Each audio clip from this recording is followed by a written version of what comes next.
With only 17 games left in the 2018 season, the Tampa Bay Rays are fighting for their postseason lives. Tonight, two of baseball's hottest teams match up as the Rays host the Oakland A's, looking to close the gap on the second wildcard spot. Rays Live starts right now. The Rays have been on some kind of run, a 5-2 road trip so far. But the key right now, is, as KK said a couple days ago, you got to stay in the present, not get too caught up in winning 13 of 15. Solondz and the Big O arrest Estrada, getting you set for game one of this series between the Rays and A's. Again, Rays are 8 back in the wild card chase with 17 to go. Rays have made a tremendous push. They've won 18 out of 22-0. And for me, one of the big reasons is a guy who not only is playing with pain, but he's playing well, and that's Tommy Pham.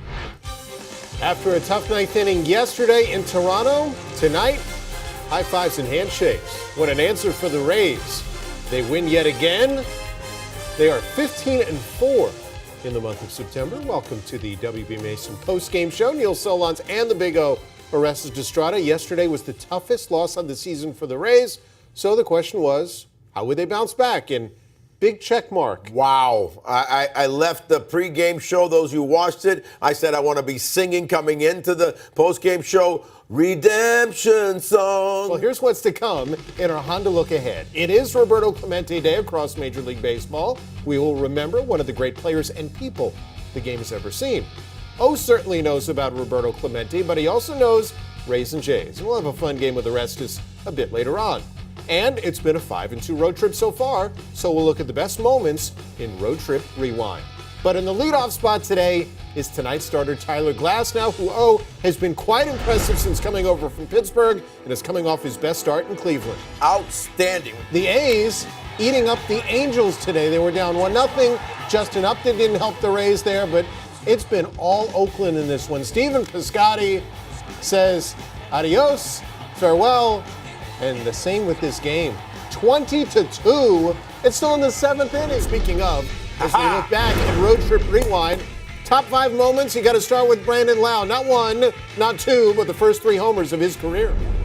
Number 2, it's not a rookie this time. It's a guy really emerging, and that's Blake Snell, as a potential Cy Young Award winner. And at the top, what else?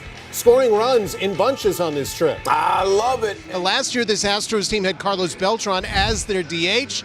He certainly was a leader in the clubhouse. Now, this year, they're getting more production out of the DH spot and maybe better facial hair, too. And who better to analyze facial hair than our own Brian Anderson, right, BA? Listen, I have nothing on Evan Gattis's beard, and that's who we're going to talk about right here. Well, earlier this season, Sergio Romo bought toys for his teammates in the Rays clubhouse, trying to keep them relaxed. And now he's having a ball closing games. Doug Wechter joins us from Target Field. And Doug, would it be fair to say, despite all the energy he brings to the table, that Sergio's been a calming influence in that bullpen? Oh, I think you're dead on for saying that. Well, a lot of that offensive production has come from guys who in the baseball business are just babies in terms of experience. With more on that, here's Michelle Margot from Toronto. Michelle, I'm sure you have to be especially proud on this day, the fact that Blake Snell today was named an All-Star for the first time. It was just over a year ago that he was down with you guys, getting himself on track. Give us some perspective on the growth from your eyes. Kian Wong, you mentioned him. He was named the top All-Star from the International League in the AAA All-Star game. You had 2 others, Ian Jabot and Justin Williams. Give us an idea what makes those kids special.